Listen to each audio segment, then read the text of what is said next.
Matatag sa ating mga kapatid ngayon sa Cebu at kasama ang inyong paboritong morning kasalo, makikisigaw na rin kami ng Pit Senyor! Pit Senyor!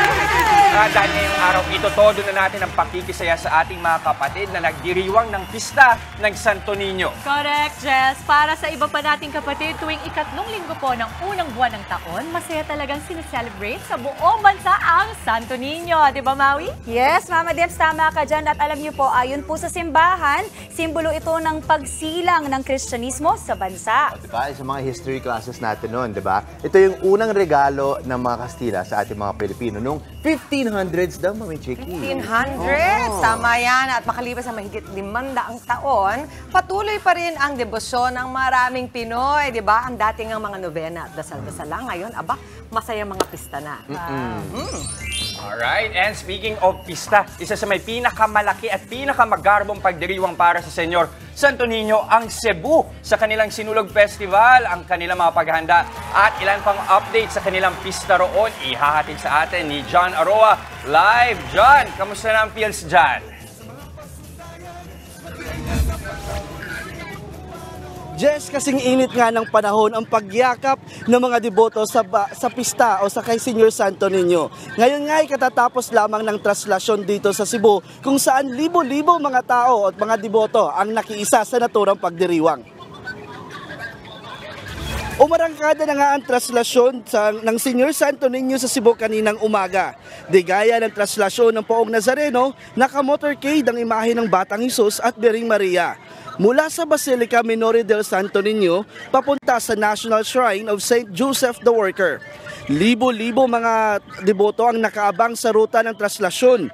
Nananabik na masilayan ang pagdaan ng Batang Hesus. Sa bawat kanto, may altar na inilagay ang mga residente. Nakalagay ang mga imahe ng Santo Niño na naging kaugalian na nila taon-taon bilang pagpupugay kay Santo Niño. May mga nag-alay ng sayaw habang nagdarasal. Ngayong narito tayo ngayon Jess sa National Shrine ng St. Joseph the Worker dito sa Mandawi City kung saan kasulukuyang ginaganap ang isang misa at ngayong magtatagal o mananatili ang Holy Family ngayon dito sa simbahan hanggang Naputo lang yung linya ni John. Subukan natin siyang balikan mamaya sa balita. Pero I'm sure excited na rin kasi si John makiselebrate dun sa pista ng Santo Niño. Muli, maraming salamat John Aroa. Thank you. Kapatid, alam niyo naman kapag... At ikaw po lang muna, Mami Chiki. Kayo muna pala. Nalilipat muna tayo dahil nakahanda dyan para silipin ang paghahanda naman ng mga Manileño sa pista ng Santo Niño. Kasi meron din tayo dito na celebrate sa Tondo. Diba? Pasilip naman. Dave Abuel, ano bang ganap dyan? Morning, Dave. Hey!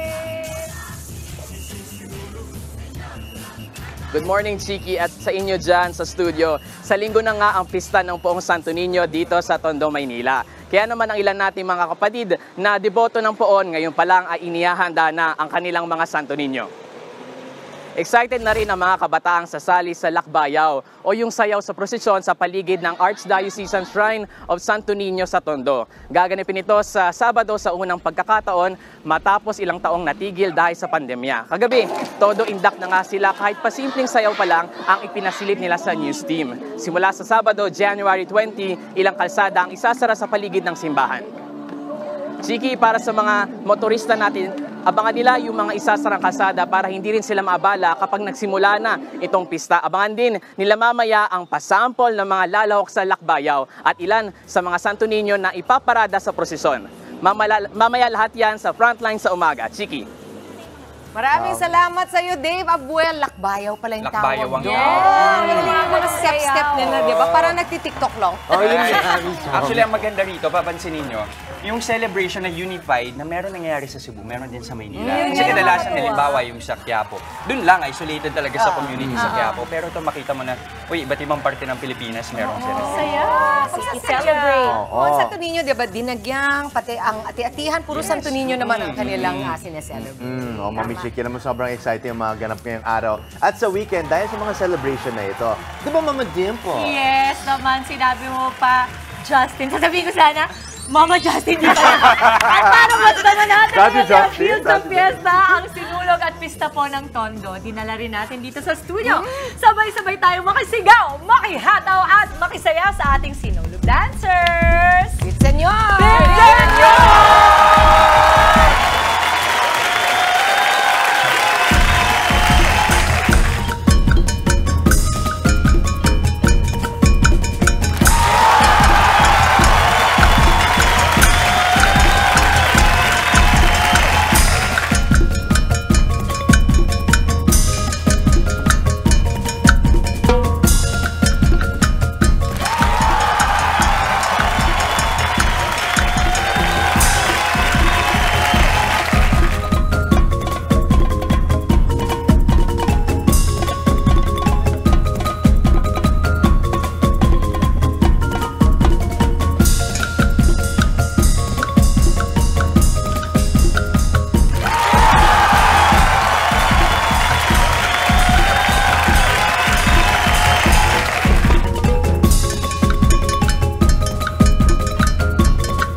nating kapatid sinulog dancers, Baguitos Tribe!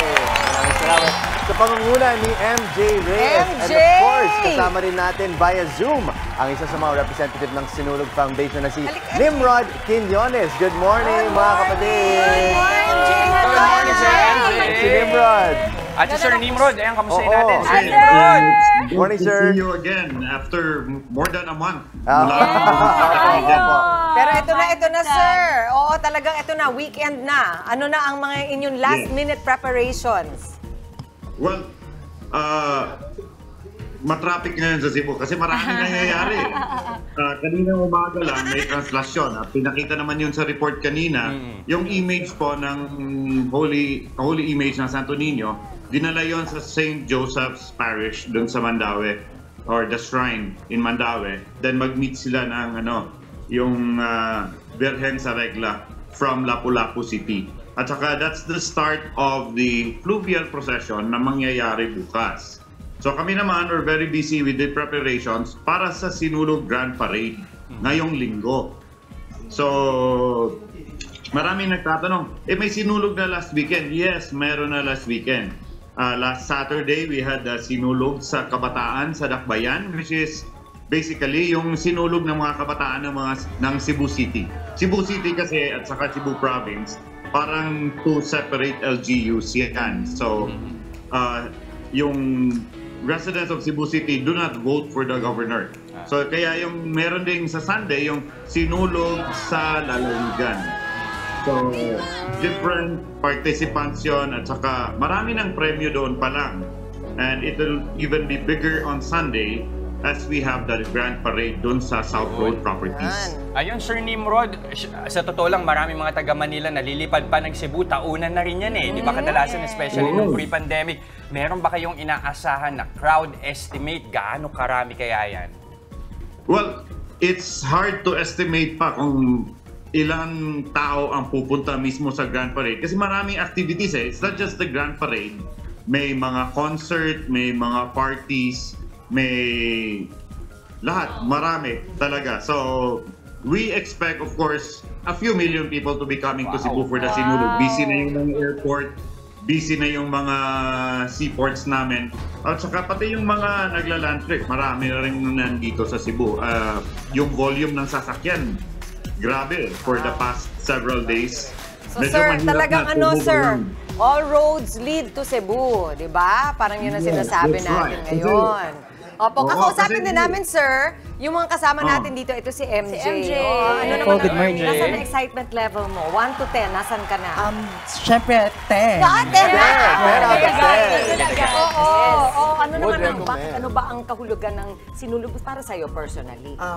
Para sa akin po, sinulog po is yung para kung paano ko po sinasayaw yung step na para kay God po, para sa Santo Niño at para rin po sa akin sa grupo rin po na. Yes po. At bring up ko lang, napakaganda ng costume nila, Mami. Thank you. Diba yung mga Oo. kulay? Talaga. Ang ganda. Napakagarbo. Dub talaga. Muli, maraming salamat sa ating mga Sinulog dancers. Makakasama Thank pa ulit you. natin sa mamaya pa dito sa live. At syempre, sa ating Sinulog Foundation with Sir Nimrod Quiñones. O mga kapatid, idire-diretso na ang saya. Tara na't salubungin ang araw ng may ngiti at pag-asa. Ako po, si Jess De Los Santos. Sabayan na ang mood ng masayang fiesta. Hataw na agad ngayong Biyernes ng umaga. Ako po, si Dimples Romana. Mag-share na rin po ng positive vibes. Gawin yan ng may dagdag na inspirasyon at motivation. Ako naman po, si Maui David. At huwag pong kalimutan mag-agahan para mag-good mood. Samahan na rin, of course, ang inyong paboritong morning kasalo. Ako po, si Justin Quirino. At syempre, mauna sa ating mga balita sa Frontline sa umaga, mga may init na update sa ilang pangyayari sa loob at labas ng bansa. Ako po si Chiki Roa Puno.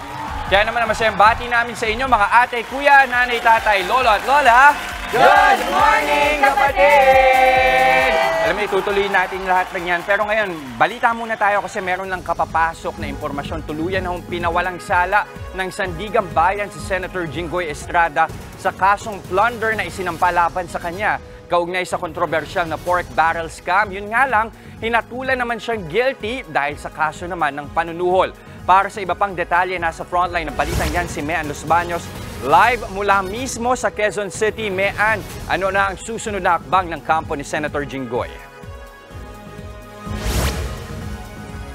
Jess, at sa inyong lahat dyan, magandang umaga sa inyo. Kaalis-alis lamang ni Senator Jinggoy Estrada dito sa Sandigan Bayan matapos siyang humarap dito sa 5th Division ng Sandigan Bayan para nga sa kanyang hatol para sa kasong plunder doon sa 183 million nga na sinasabing nakurap o nakulimbat niya mula sa tinatawag na PDAP scam. Abot-abot ang pasasalamat ni Senator Jinggoy Estrada dahil gaya ng sinabi mo, Jess, ay not guilty ang hatol sa kanya ng 5th Division ng Sandigan Bayan para sa kasong plunder. Anya, sa ating interview sa kanya, ito raw ay kumbaga patunay na hindi raw siya nagnakaw ng pera ng taong bayan at hindi rin daw siya nakatanggap ng pera mula sa sinasabing PDAP scam. Samantala, ituloy ko lamang, basahin ko konti yung ilan pa doon sa bahagi ng desisyon ng Sandigan Bayan kay Senator Jinggoy Estrada. Bukod sa not guilty siya sa plunder, guilty naman siya sa 1 count of direct bribery na merong kaparasahang 8 to 9 years imprisonment. Guilty rin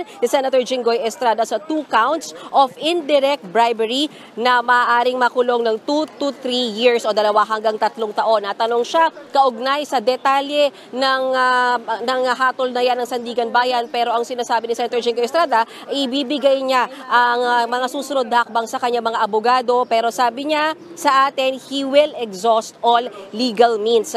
Samantala, si Janet Lim Napoles na matagal nang sinasabi na pork barrel queen ay not guilty rin sa plunder, Jess, pero guilty siya sa 2 counts of corruption for public officials. Pero di gaya ni Senator Jinggoy Estrada, hindi present dito sa Sandigan Bayan si Janet Lim Napoles. Sabi ko nga kanina, abot-abot ang pasalamat ni Senator Jinggoy Estrada dahil alam mo, Jess, inabot ng halos 10 taon. Balikan lang natin ang kaunti, 2013 nang lumabas ang expose kaugnay sa PDAP scam, 2014 ng Hunyo nang maaresto dahil naglabas ng warrant of arrest para kay Senator Jinggoy Estrada. Tayo rin ang nag-cover niyan, yung kanyang pagsuko sa Camp Crame. 3 taon siyang nakulong sa custodial center doon at bandang March 2017 ang payagan siyang mag-bail. Kaya rin nakatakbo siya noong 2019 kung maaalala nyo, pero parehas silang natalo ng kanyang kapatid na Senator G.V. Ejercito. Tinanong ko siya, siya ba'y kinabahan pa dito sa final verdict na ito? Sabi niya, kabado siya like anybody else na hahatulan. Kabado daw siya, halos hindi raw siya nakatulog kagabi. Pero ngayon, makakahinga na raw siya ng maluwag. Sabi niya, ang gagawin daw niya, magpapahinga. Pero tinanong ko siya kung dahil ba siya ay hindi guilty sa plunder, pwede na siyang maglabas-pasok ng bansa dahil ang alam natin hindi siya basta-basta nakakalabas ng bansa eh. Sabi niya until now dahil nga doon sa dalawang charges pa rin, doon sa bribery, indirect at direct bribery na sinasabing guilty siya. Sabi niya hindi pa rin siya pwedeng lumabas-labas ng bansa nang hindi nagpapaalam sa Sandigan Bayan. Jess? Okay, so Mean, ibig sabihin din, kanina sinabi mo, i-exhaust ng kanyang legal team ang lahat ng possibilities. Ibig sabihin din, mahaba-haba pa to, magkakaroon ng pag-appeal. Mayroong mga appeal definitely kasi kanina tinatanong natin siya sa detalye nung mga yon. Sabi niya hindi niya nga masagot dahil hindi naman daw siya abogado. Pero alam mo yung kanyang pagsagot sa atin kanina medyo kumpiyansa na siya. Kasi para sa kanya, Jester, yung plunder naman ang pinakamalaki. May sinasabi rin siya sa atin kanina na sabi niya dun sa charge sheet, wala naman daw siyang nakitang bribery. So medyo ikinagulat niya ata na merong hatol kaugnay sa bribery. But anyway, sabi niya, ibibigay niya sa kanyang legal team and exhaust all legal means. Kasi Jester, kinaya nga niya na maghintay ng 10 taon para sa plunder. Ano pa ba naman itong dalawang ito? Tinatry natin makausap yung kanyang lawyer kanina. Hinanap natin pero hindi natin makita. But throughout the day, hahanapin din natin para makuha natin yung detalye kung paano, how they will go about itong dalawang sinasabing guilty, direct at indirect bribery, Chester. Alright, patuloy nating tututukan yan. Maraming salamat sa updates, Mean Los Baños. Ito naman ang iba pa naming inihanda para sa ating agahan matapos na mabigat na balitaan kanina. No? Siyempre, konting pampasaya naman for the day. Ito, usapang debosyon pa rin tayo actually, Jester. Mamaya ibibigay na natin ang ilang koleksyon ng nakilala naming deboto ng Santo Niño. Ang kanyang kwento, ibabahagi namin. Abangan! At magpa-flashback Friday rin tayo mamaya. Magbabalik tanaw tayo sa makulay na kasaysayan ng pagsisimula ng ating debosyon sa Santo Niño kasama ang isang historian. Mula naman po sa debosyon, punta naman tayo sa hobby ng collection. Ako, ang sikat na 80s doll set na Sylvanian family, muli na namang sumisikat. Ang ganda niyan. Pero this time, ang mga nangongolekta po, mga mommies like me at iba pang mga yuppies. Ang nakakatanggal na stress na hobby na ito, abangan po mamaya. At sa iba pang umaaksyong balita sa frontline sa umaga, silipin ang iba pang pinaigting na paghahanda para sa engranding pagdiriwang ng Sinulog Festival sa Cebu. Kasabay ng sinulog, mga Manileño abala na rin sa paghahanda para sa pagdiriwang nila ng pista ng Santo Niño. At sa showbiz, always trending na kapatid Dreamscape series na Senior High. Magtatapos na mamayang gabi. Eto pa po, isa pang worth celebrating ang ating mga nagagandahang mga ngiti. Mga kapatid, reflex na yan! Sumali po sa ating Kagumoka Ako Selfie Contest. Ang mechanics lamang po nito, manunod lang kayo dito sa amin sa Good Morning Kapatid. Saka naman bonggahan ang selfie while watching. Tapos i-PM po sa amin ang selfies ninyo with your location. Isend yan sa aming official Facebook page na Good Morning Kapatid. Mas piyestang selfie, mas wagi ang mapipili po naming Selfie King or Selfie Queen of the day. Sa pagtatapos ng show, magwawagi po ng 500 pesos worth of load. Kaya, Kagumoka, go selfie na! Tuloy-tuloy lang ang pagtutok mga kapatid. Magbabalik ang inyong paboritong kasalo sa umaga. Good Morning Kapatid!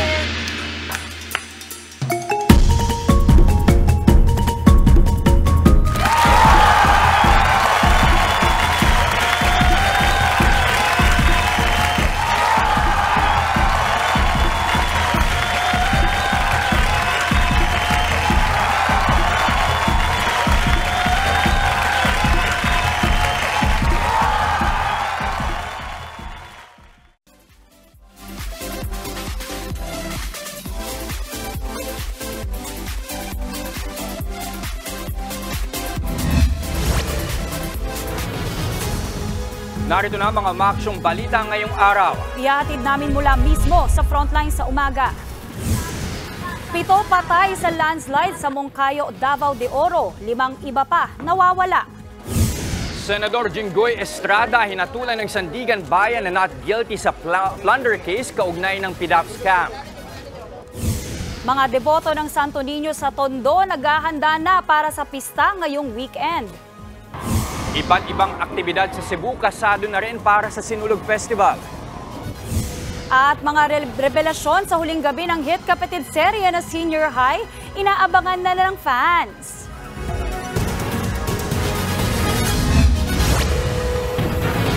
Patay ang 6 na mag-iina kasama ang isa nilang kapitbahay matapos matabunan ng landslide sa Moncayo, Davao de Oro sa kasagsagan ng malakas na ulan kahapon. Ang padre de pamilya ng mga biktima nakapag-livestream pa bago rin mawala nang mangyari ang trahedya. Nasa frontline ng balitang yan si JC Cosico. Nung isang araw pa to guys,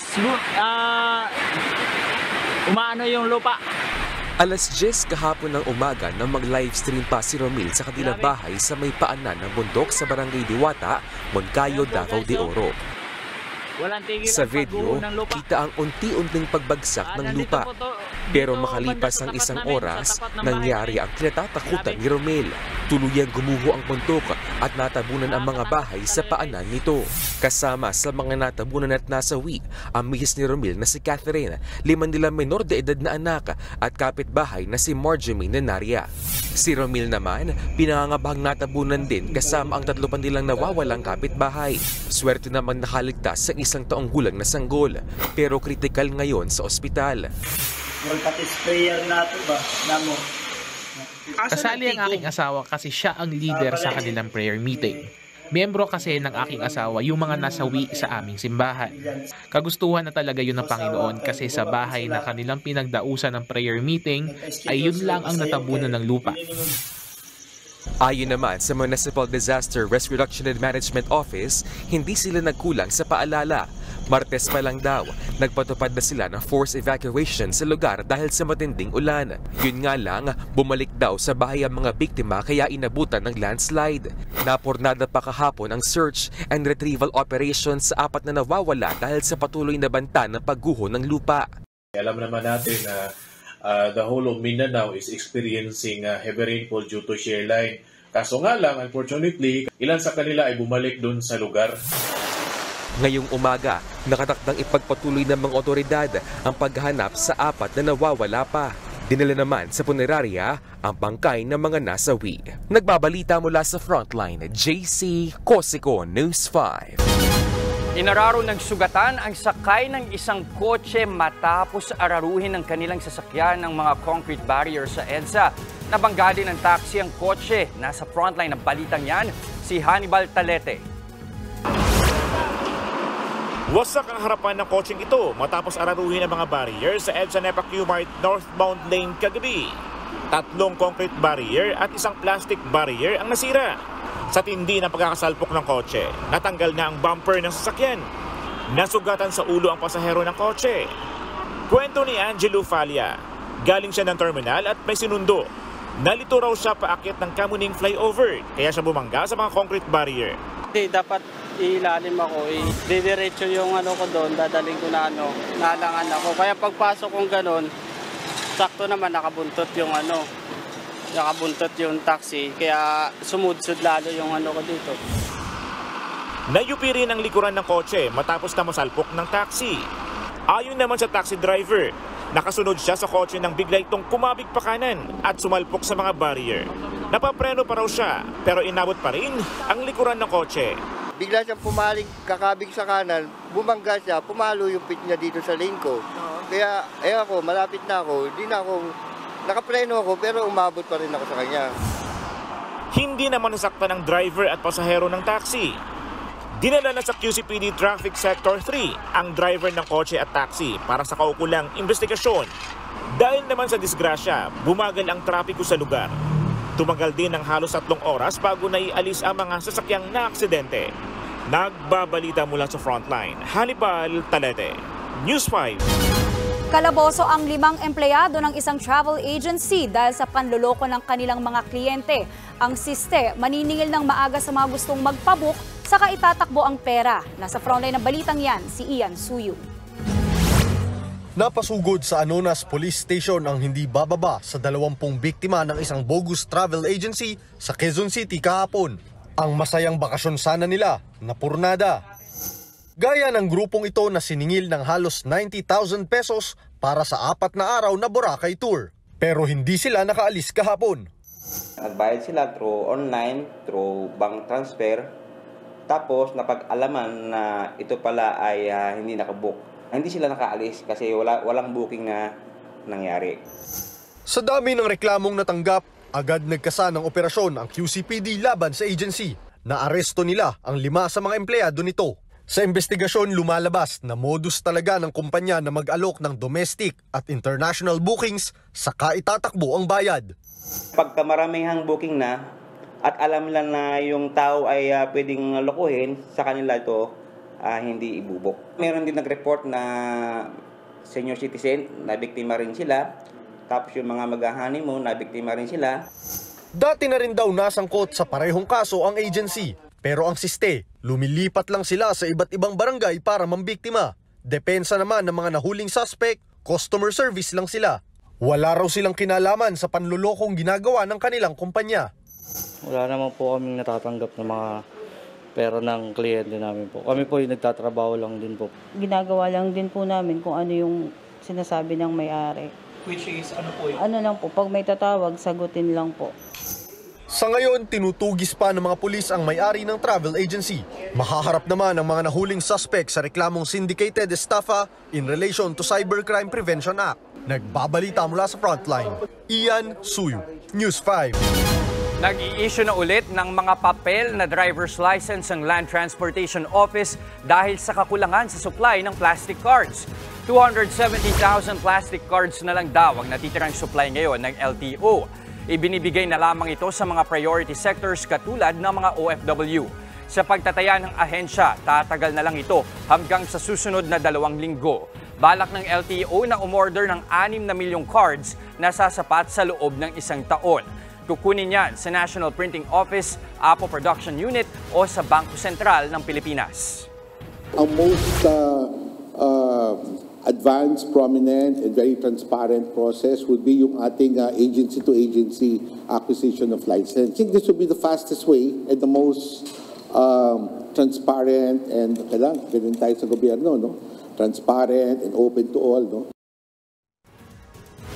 Abiso sa mga customer ng Manila Water, magkakaroon ng water interruption sa ilang lugar simula ngayong araw para sa mga maintenance. Mawawalan ng tubig ang ilang bahagi ng Barangay San Juan sa Taytay, Rizal at Barangay San Jose sa Rodriguez. Simula yan mamayang alas 10 ng gabi hanggang bukas ng madaling araw. Samantala, ilang bahagi naman ng Barangay Jesus de la Peña, Tanong at Barangkasa Marikina ang mawawalan ng tubig sa Lunes, January 22 hanggang January 23. Mula alas 9 yan ng gabi hanggang alas 6 ng umaga. Sa Pasig, 10 p.m. to 4 a.m. mawawalan ng tubig sa Barangay Santolan sa January 22 hanggang January 23. Ganyan din ang mararanasan sa ilang bahagi ng Barangay Tandang Sora sa Quezon City.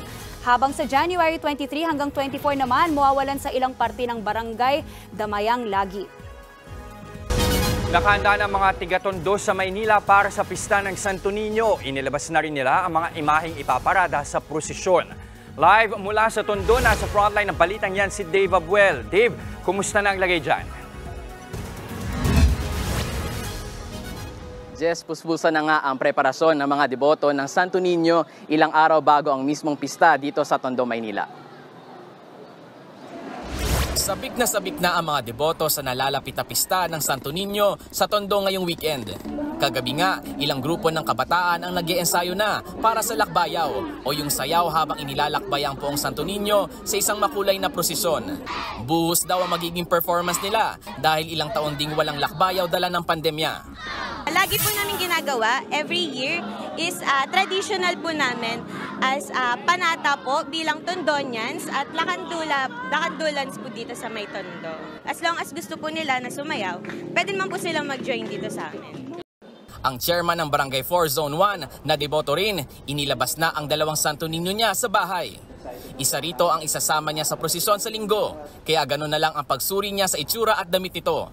Bata pa lang daw, deboto na siya, pero mas tumindi pa ang kanyang pananalig sa poon noong kasagsagan ng pandemya. Tuwing nalalapit ang kapistahan talaga ng Santo Niño, yung Santo Niño ko inilalabas ko para ilagak dito sa aking barangay. Binibisan po namin yan ng maayos para makita ng mga tao. Ayon sa mga otoridad, inaasahan ang napakaraming bilang ng mga deboto at bisita ngayong weekend dahil balik normal na ang mga aktibidad sa pista matapos ang pandemya. Bilang paghahanda, nagsagawa ng clearing at flushing operations nitong mga nakarang araw ang mga taong barangay sa mga kalsadang daraanan ng prosesyon. Paalala naman nila sa mga deboto at bisita, hanggat maaari huwag kayong magdala ng mga hindi ka nais-nais na dalhin po. Kagano mo ng mga baril, ganun po, mga kutsilyo, ayun po. Marami po tayong kapulisan na nagkalat po. Kakalat po dito sa lugar na to. Samantala, ilang kalsada naman ang isasara simula sa Sabado, January 20, hanggang matapos ang mga aktibidad sa pista. Kabilang sa isasara ang ilang parte ng kalsada ng Enzamora, Santa Maria, J. Nolasco, Morga, Ortega, Lacandula, Ilaya, Chacon at Soliman.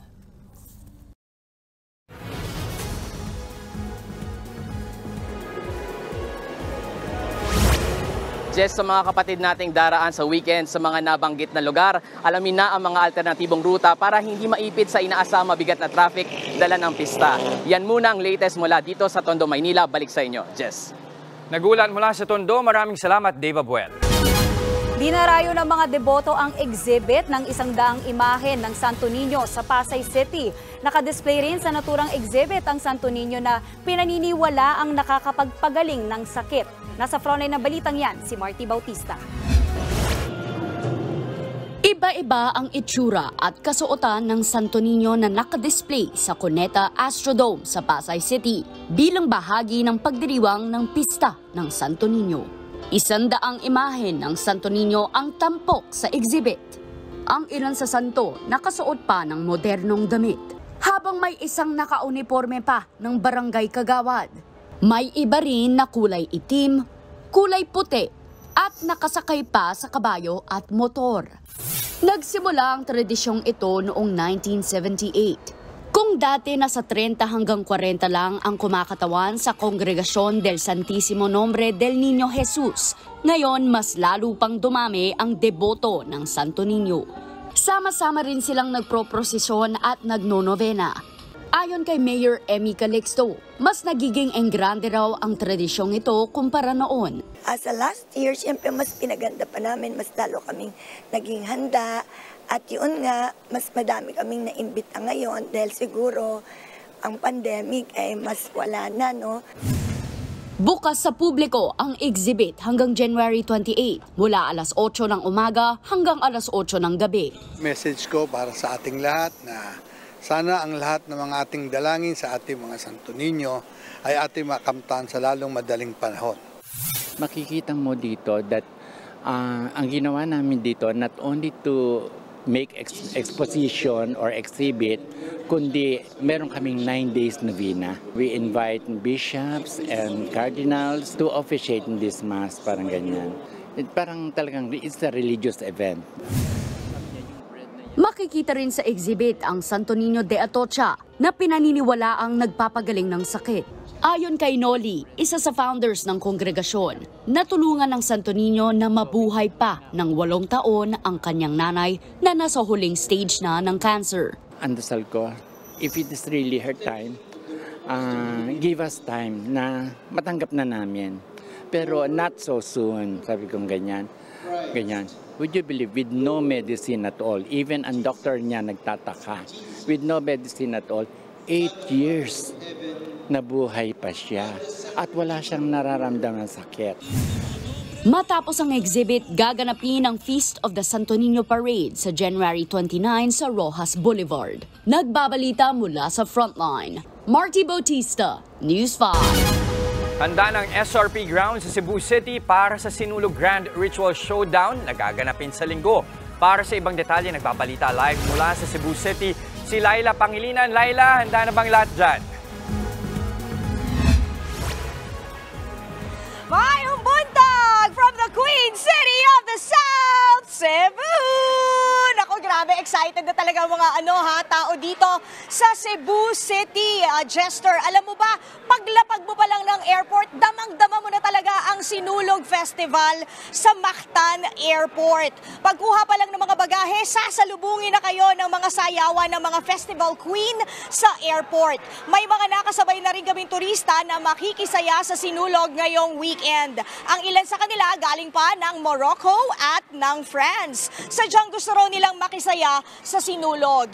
Jester, inaabangan na ngayong weekend itong Fiesta Senior Grand Ritual Showdown. At mamaya ipapasilip ko nga itong venue kung saan idadaos itong Fiesta Senior Ritual Dance Showdown. Kung matatandaan nyo, last year medyo nagkaroon ng maraming issue ang venue dahil hindi pa ito tapos. So mamaya silipin natin yung pinaka-latest na sitwasyon dito, no? At bukod dyan, ang inaabangan din sa Sunday ay itong float parade at yung street dance parade nila dito sa SRP grounds. Yan, isa sa mga much awaited ng mga Cebuano at mga turista yan. So yun muna ang pinakahuli dito. Mamaya silipin natin kasi nakikita ko may mga nagre-rehearse na rin ng mga contingents dito. Jester.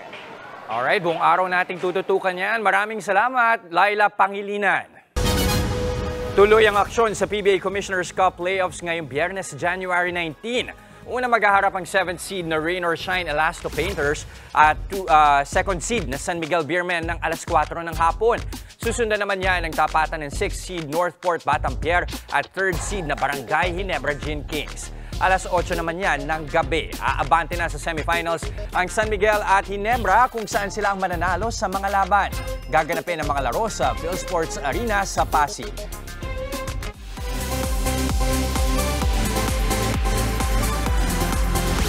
Huling gabi na po ng hit kapatid serya na Senior High ngayong Biyernes. Sa episode kagabi, nalaman na ni Gino na ang kanyang ama na si Governor Acosta ang pumatay kay Luna. Namatay naman ang karakter ni Baron Geisler na si Harry matapos mabaril ni Governor Acosta habang hino-hostage si Z. Pero bago siya pumanaw, inamin na ni Harry kay Sky na siya ang tunay na ama nila ni Luna. Ang eksenang yan, hinahangaan ng netizens dahil sa galing sa pag-arte ni Baron. Mapapanood na mamaya sa TV5 ang finale ng Senior High, 9:30 p.m. Para naman po sa mga babiyahe pa norte mamaya, nag-abiso na po ang North Luzon Expressway na posibleng bumigat ang daloy ng trapiko mamaya sa NLEX dahil sa gaganaping Coldplay concert sa Philippine Arena. Mamaya na kasi ang unang gabi ng 2-day sold-out concert ng British rock band dito po sa Pilipinas. Sa Sabado naman ang ikalawang araw ng concert ng banda. Dahil dyan, pinapayuhan ng NLEX ang mga motorista na maghanda sa traffic simula po mamaya.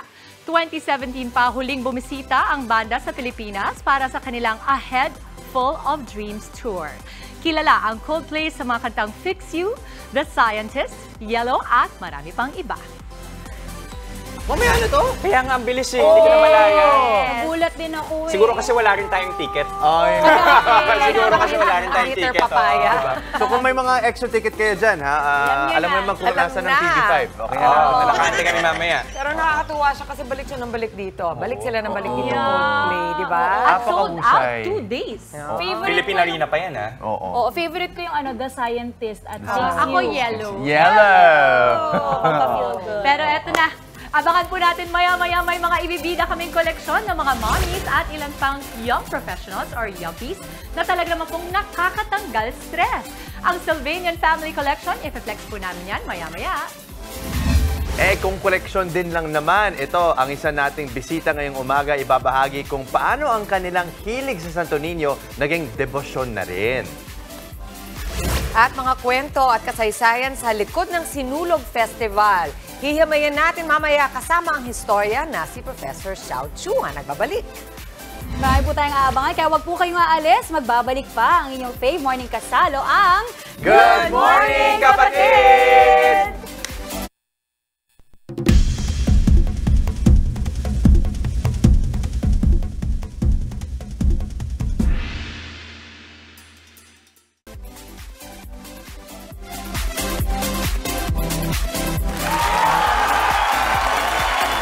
Nagbabalik po po ang Good Morning Kapatid. Isa sa pinakamasayang pangyayari sa buhay ng ilang babae ang pagsilang sa kanilang anak.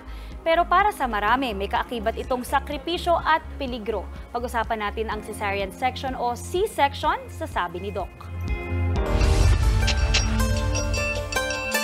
Maselang usapan ng pagbubuntis at panganganak, lalo na kung humantong ito sa cesarean section o sa C-section delivery. Tungkol dyan ang tanong ni Bonifacio Sale Chato Jr. Ang cesarean delivery o C-section ay operasyon sa panganganak kung saan hinihiwang abdomen at uterus ng pasyente para doon idaan ang bata. Ginagawa ito kapag hindi normal ang paglilabor o kung masyado na itong matagal. Iniingatan kasing huwag ma-impeksyon ang sanggol at mailagay sa panganib ang bata at ina nito. Option din po ang C-section kapag mayroong nakitang harang sa birth canal ng ina. Makatutulong itong makaiwas sa vaginal birth complications tulad na lamang ng postpartum hemorrhage at shoulder dystocia kung saan naiipit ang bata sa birth canal. Minsan kasi ay sobrang laki din ng sanggol o di naman kaya ay maliit ang birth canal ng ina kaya ginagawa ito. Isinasagawa ang C-section sa mga inang mayroong dinadalang higit sa isang bata at sa mga nagpa-cesarean delivery na rin sa mga nauna nilang panganganak.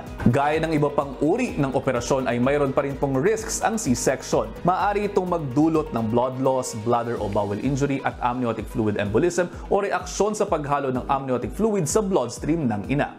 Pero tandaan na hindi dapat katakutan ng C-section basta't eksperto ang gagawa. Maaari pong makaranas ng cramping at vaginal bleeding sa loob ng ilang linggo matapos ang operasyon. Makatutulong po sa recovery ang pagkain ng protein-rich foods katulad na lamang ng karne, isda, itlog at beans. Gayon din ang mga prutas at gulay na mayayaman sa vitamin C at fiber. Dapat din pong manatiling hydrated sa tulad ng herbal tea at coconut water at tubig lang din. Iwasan muna po ang processed foods, spicy foods, pati na rin caffeinated drinks at alcohol. Sa mga nais pong magtanong, bukas po ang ating comment section at inbox sa aking page at sa official page ng Good Morning Kapatid para sa mga nais sa inyong mag-ask Doc Dex. Sabihin ko lang lahat kami dito sa cesarean section. Yeah. Alam namin. Thank you, Doc. Milyong-milyong bisita at turista na naman ang inaasahang makikisa sa Sinulog Festival sa Cebu. Ano nga bang pinagmulan nito? Makakasama natin live via Zoom ang historian na si Professor Xiao Chua. Good morning, Prof! Welcome back! Hindi umabot dito, ma-traffic. Pero di bale, kasama ka pa rin namin. Umaga po sa inyo, makasaysayang umaga po mga kapatid. At parang last week lang yata, nandyan ako. Tama yan. Tama. Suki. Pero sa Sinulog naman tayo, tapos na ang translasyon, ano naman ang masasabi niyo ang pinakamahalagang kahulugan ng Sinulog para sa ating mga Pilipino? Well, magpapasintabi ako sa mga taga Cebu na historiador, no? Alam kong busy kayo, so ako na lang munang magpapaliwanag. Ang Sinulog po ay isang dance na alay po sa Santo Niño. Okay. Ang kino-commemorate po nito yung pagkahanap ng Santo Niño na supposedly binigay ni Ferdinand Magellan kay Raja Humabon. At ito ay natagpuan noong after 40 years, around 40 years, dumating naman si Miguel Lopez de Legazpi, no? At ito kasing Santo Niño na ito ay naging parang ang Niño Jesus ay naging parang patron, tinanggap ng mga Pilipino, ng mga Cebuano, at naging patron laban sa mga pagpananalakay ng mga kalaban nilang mga Moro sa Visayas, no? So ang nangyari doon parang kaya nga yung ati-atihan, mga coastal towns halos yung mga may Santo Niño devotion at marami sa kanila tulad ng ati-atihan ng Dinagyang sa Iloilo naman at sa Kalibo yung ati-atihan ay nagkaroon ng dance festival pero dahil meron ng Sinulog, ang dance festival na Sinulog around 1979 lang ito, 1980 na ginawang established na festival pero yung Sinulog mismo na sayaw mula sa salitang sulog, alon, paggalaw ng tubig, no, ay pinaniniwalaan ng marami na isang worship dance, no, nung unang panahon pa ng mga ninuno natin. Pero apparently sa bagong research na lalaman natin, war dance din ito. At ito nga ay war dance na ikinakabit sa Moro-Moro o dun sa noon kasi may labanan noon ng Muslim at saka yung mga Bisaya. Dahil nire-raid ng mga Moros noon yung mga coastal towns ng Visayas. So yan po ang nakikita natin ngayon. Amalgamation, naging masaya na, festive, itong Sinulog. Okay. Prof, kanina nga, nabanggit mo na kanina yung ibig sabihin ng sinulog o sulog, ano? Pero nabanggit mo rin yung ati-atihan, yung dinagyang. Ano ba yung mga pinakapangunahing pagkakaiba nito doon sa sinulog? Well, basically, yung ati-atihan, malaki yung kanyang focus doon sa mga ati o ita na tumanggap sa Kristyanismo doon sa Aklan, sa Kalibo. Kaya pag tinignan mo, pag ati-atihan, dance din siya. Actually, siya yung nauna sa mga festival na ito. Nagpapakulay sila ng itim. Walang racism doon, walang racism. In fact, yun ay pagiging pagpupugay sa mga ninuno natin, no? Yung sinulog, of course, ang nangyari kasi sa sinulog, dati kasi yung mga matatanda ang nagsasayaw niyan sa simbahan. Hanggang ngayon naman nakikita niyo sila diyan.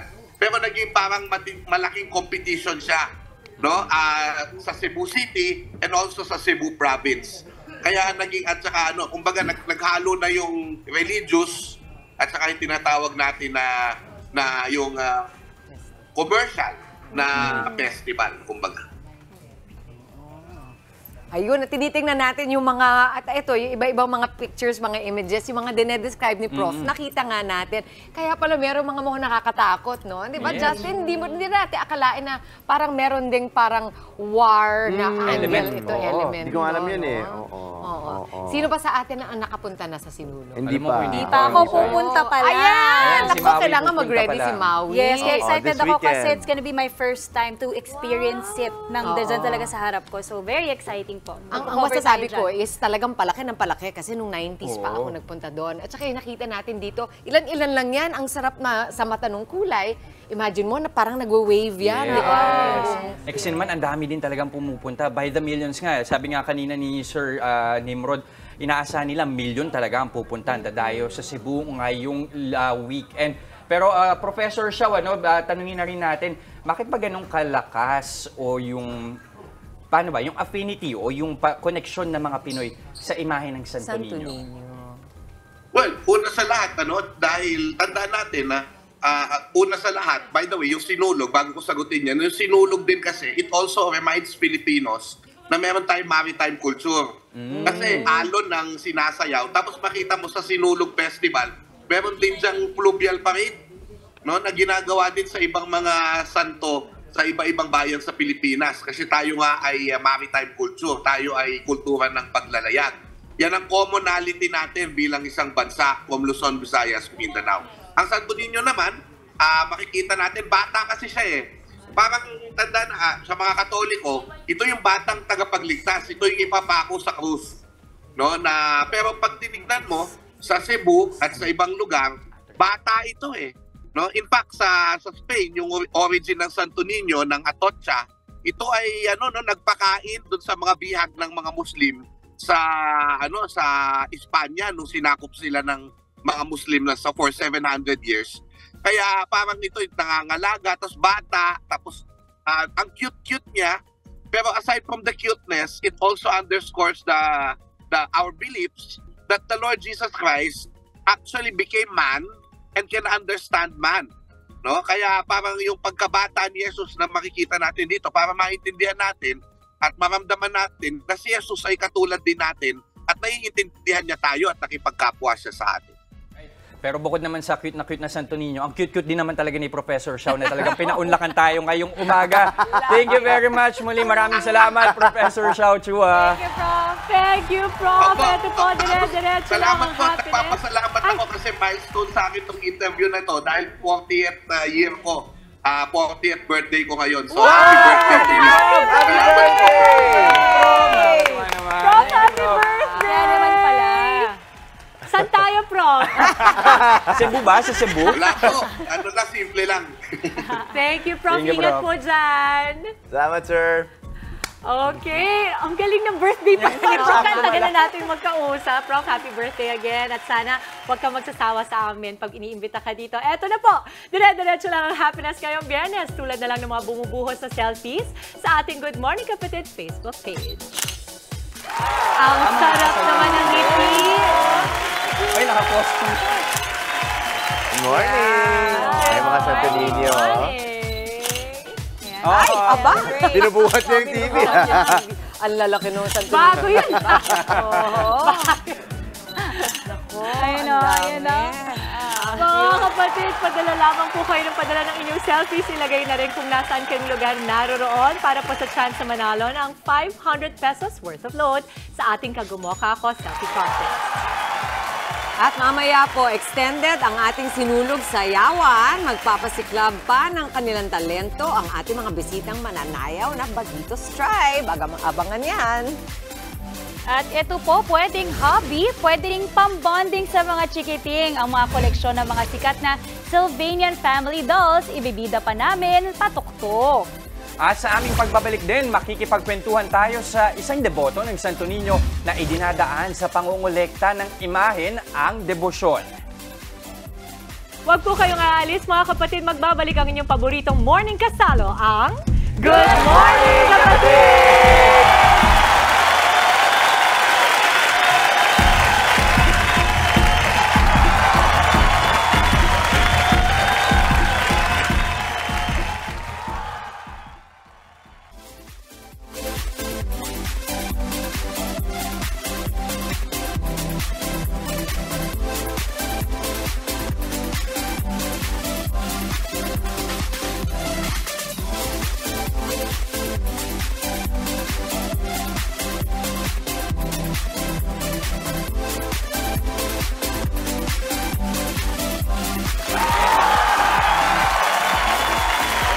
Nagbabalik ang Good Morning Kapatid. Panahon na naman ng team building ng iba't ibang kumpanya at hindi nga maiwasan na ang date ng company activity minsan tumatama sa mismong araw ng family affair ninyo. Isang rason para hindi ka makapunta sa team building.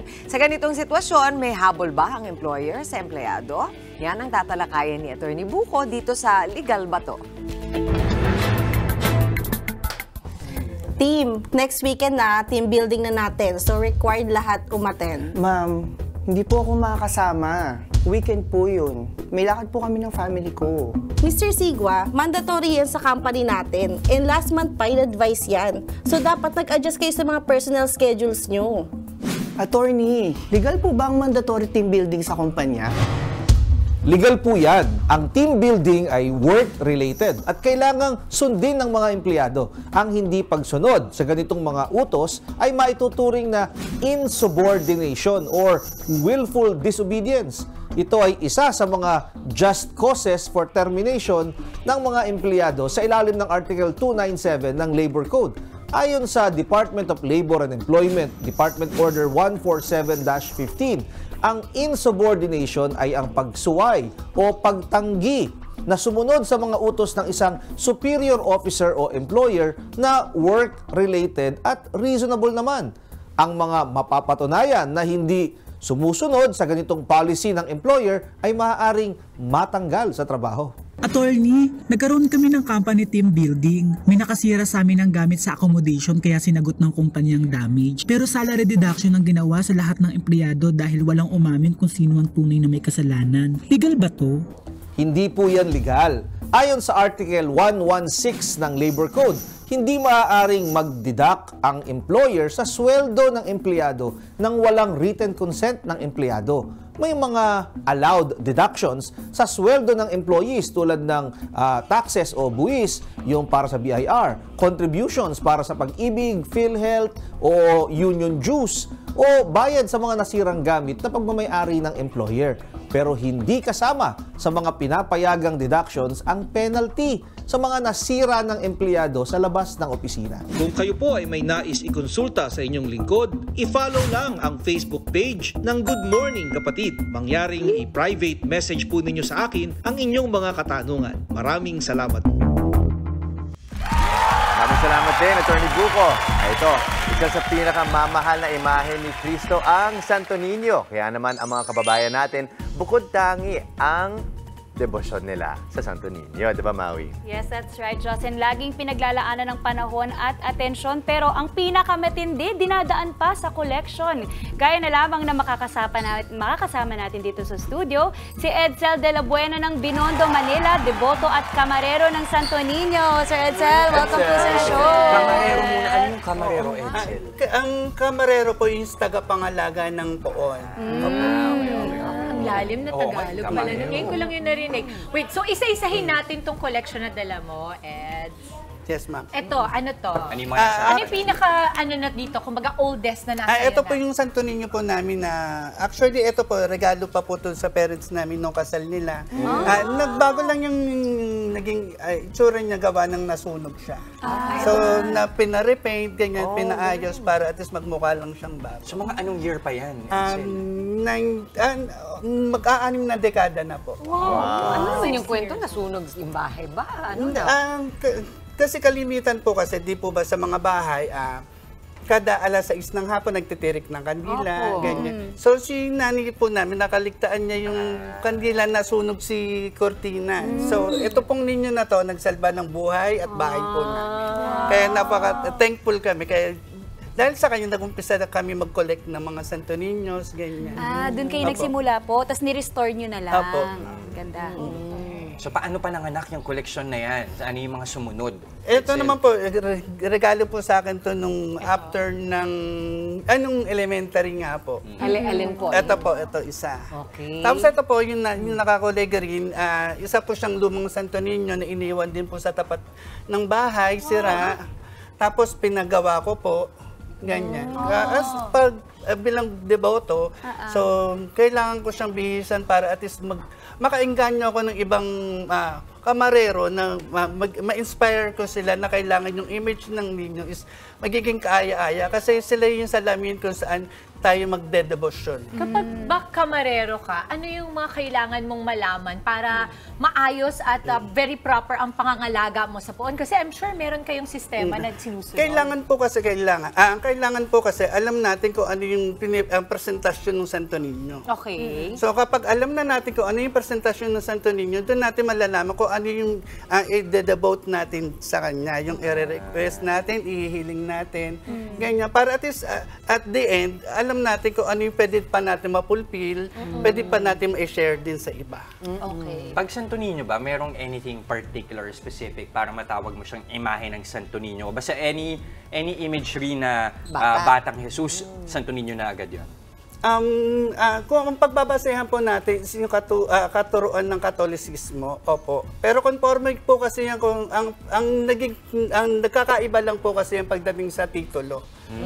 Titulo so halimbawa, itong pinapakita natin ngayon, itong kulay green, Santo Niño de Providencia po siya na ibig sabihin is magandang pangyayari. Ito mga nakapula naman, halimbawa. Yung Santo Niño de Cebu po, popular po yan sa Cebu. Yung dala po sa, ayan po yung nagsisignify ng 500 years of Christianity sa atin. Tapos yun naman po yung Santo Niño na yung Conquistador naman po, ang ibig sabihin naman po niyan is mananako. Mananako? Yes. Kaya pwede po din natin siya i-apply sa atin bilang mga Katoliko, sa atin dito bilang mga Kristiyano Katoliko, na yung Kristyanismo sa atin is nasa 500 taon na. Kaya pala may mga pa-feather siya dyan, parang Spaniards. So, depende rin sa kanyang kasuotan, iba-iba din yung pinapananalangin nyo, pinagdadasal ninyo? Hindi ma'am, kung ang pagbabasahin natin is pananalangin, personal po kasi natin. So, nagkakaiba lang sila dahil sa titulo at saka lugar na kung saan nag-umpisa yung debosyon. So what about yung next collection mo? May may hinahanap ka ba? Sa ngayon, okay naman na po, satisfied na. Kasi ang importante naman sa pagdedebosyon is yung maka-encourage ka ng ibang ng mga young generation para at least sila naman din yung magtuloy. That's right. Yung mga imahe ni Mama Mary, kung minsan napapalitan ng costume. Ganun din po ba? Halimbawa, yung kulay green o yung Conquistador, pwede bang palitan?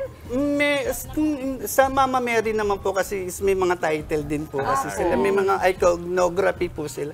So let's say, halimbawa, birihin po ng Antipolo. So yun lang po siya talaga. Hindi po natin siya pwede bigyan ng ibang titulo. Okay, although hindi kasi sa Antipolo, nag-iiba rin ang kulay.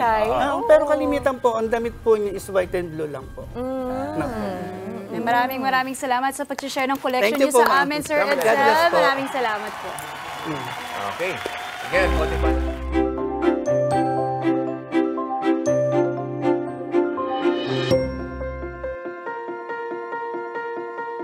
Magandang araw sa lahat. Muli nagbabalik ang Dimiri Foundation Oplan Hatid Pag-ibig.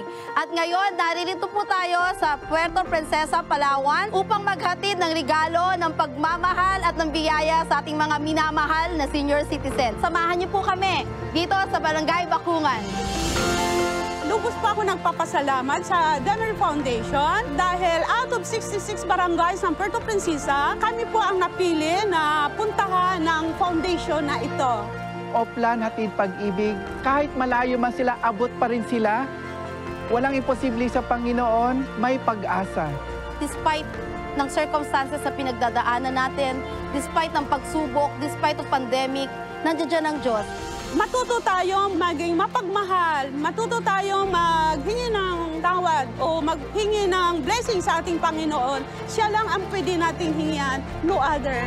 You are His beloved. Ang tingin ng Diyos ay para kang isang munting bata, pinakaiibig ka niya. Yun po yung message niya para sa inyo ngayong umaga. Napakasarap ng ngiti nila.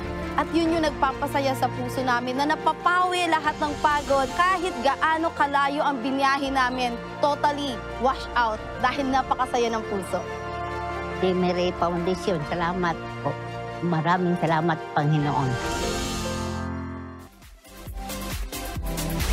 Sa aming pong pagbabalik, magtatanggal tayo ng stress sa hobby ng pangongolekta ng laruan. Ang mga Sylvanian Family Dolls po, ibibida pa namin maya-maya. Tuloy-tuloy lang ang good vibes. Kasama pa rin ang inyong paboritong kasalo sa umaga. Good morning, kapatid!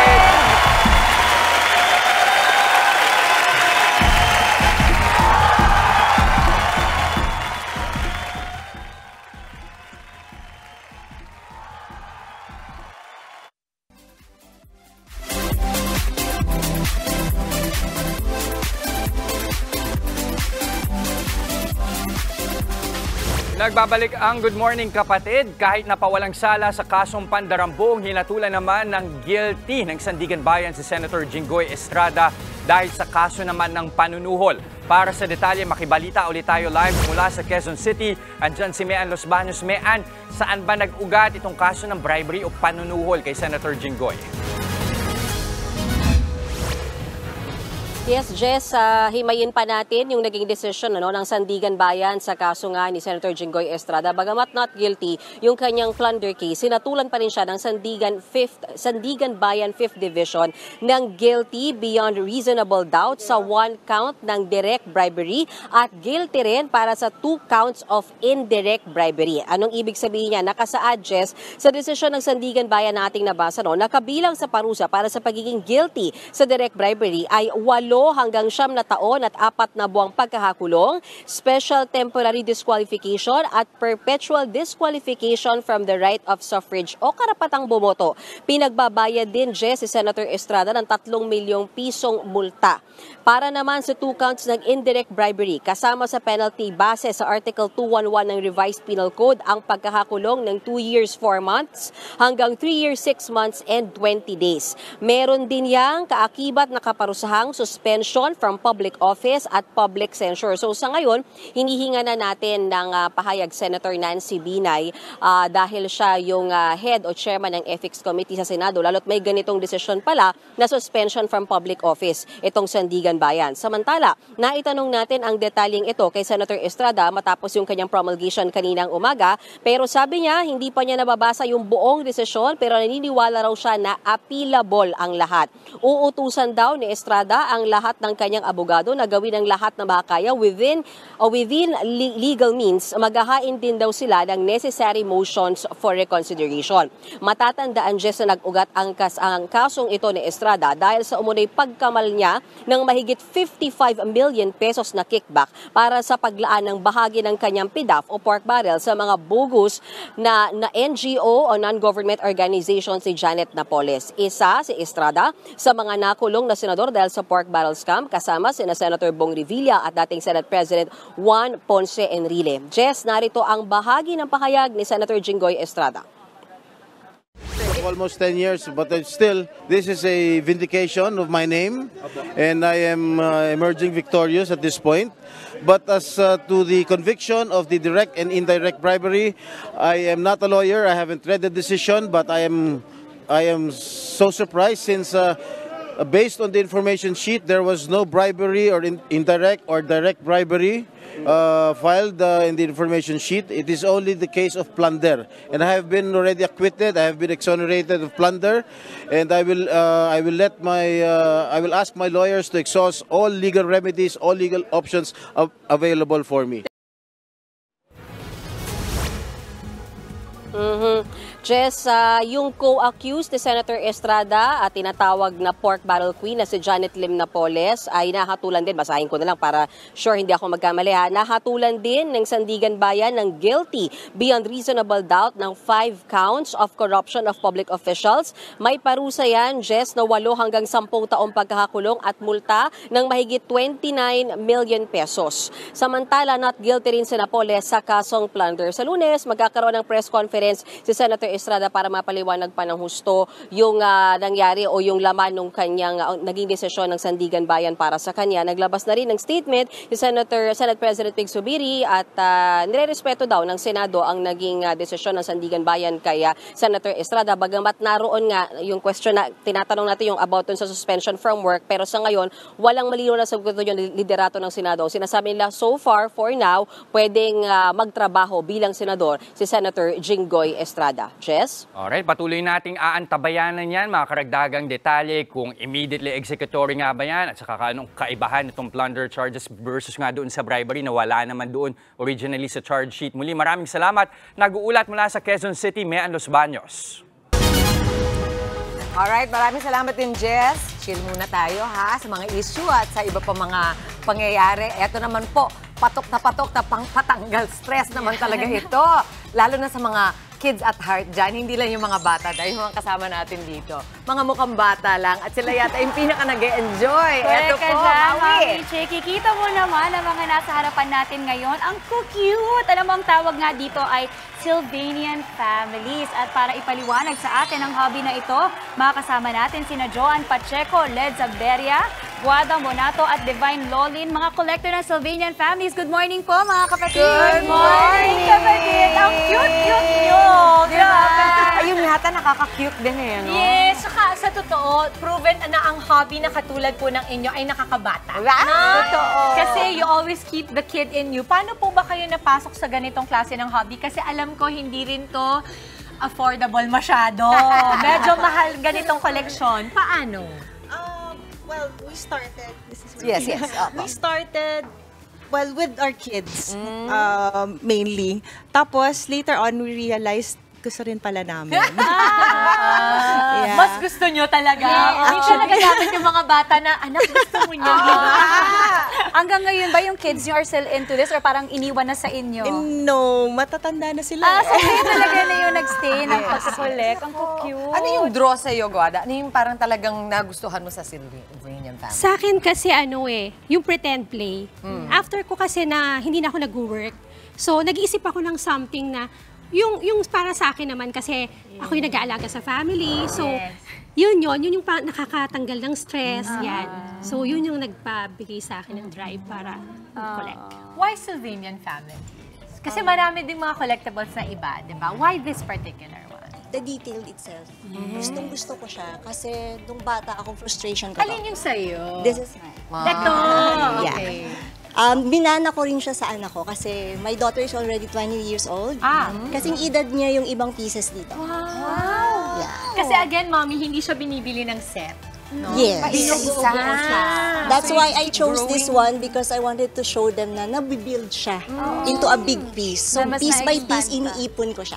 Gift every birthday, Christmas. So that's how I got mine. 20 years old na to yung piece nyo, no? Some of them. So paano nyo siya, I'm wondering, paano siya na-maintain na maging malinis? Kasi sobrang maliliit siya na gamit eh. That's the one thing na nakaka-stress. How about Ako, for me, As much as possible, try to give time na linisin. Kasi, especially pag ganito yung mga collection nyo, it's very intricate kasi yung... Parang siyang, yes, parang siyang suede. And then, ako naman, I have a different story why I started Sylvanian Family. Kasi yung mga kids ko, puro lalaki. So sa akin, parang naghanap ako ng something that can be played with boys na mga houses. Kasi they love interior designing. So sabi ko, let's try Sylvanian Families. Then they really love playing with it. Talaga ang boys, kasi hindi yung typical na mga dolls siguro, no? Kasi parang mga little animals siya. Saka different characters siya. Alin yung sa'yo, di ba? Yan yung sa... That one. Sa harap. Yung parang beach. May mga team talaga, no? Yung the far end, kanino yan? Cute yung farm. Kid. Cute. Tapos may windmill pa. Curious ako, nagpe-play date ba kayo together? Ano, dadalhin? In fact, yes po, we have a group on Facebook. What is it called? Sylvanian Families Collectors PH. Ilan kaya kayo? We have like 2,000 members. Wow! Ang dami yun! Mami, hindi tayo nakaka-hangout doon sa bandang yun Dapat play date din tayo. Si Mama Cora natin also. Kaya! Mama Cora, nasa na collection mo? Dapat pinakita din natin. So, nakakatuwa. Trading dito? Is that something? Yes, actually, the group, it's a platform for sharing like photos and your collection. At the same time, there's a selling. Nice. Parang trading ganyan. That's right. So exciting. Thank you so much for bringing all your collection. I'm sure marami sa mga kids and kids at heart po talaga ang nag-enjoy. Ayan, salamat po sa pagpunta ninyo. I-check na lang po yung bulsa ni Mama Chiki mamaya bago kayo lumabas. Tsaka diba, nagagawa tayo ng sarili nating play date, diba, Mama Chiki, Mama Nis? At sa aming pong pagbabalik, itutuloy natin ang selebrasyon sa mahal na Santo Niño. Kasama pa rin ang Bagito Tribe Sinulog Dancers. Ayan, tuloy-tuloy lamang pang happiness ngayong umaga dito pa rin sa inyong Happy Morning kasalo ang Good Morning Kapatid!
Silipin na natin ang paghahanda sa SRP grounds para sa Sinulog Grand Ritual Showdown at live mula sa Cebu City. Nagbabalik si Laila Pangilinan. Laila, kamusta ang preparasyon dyan ngayon?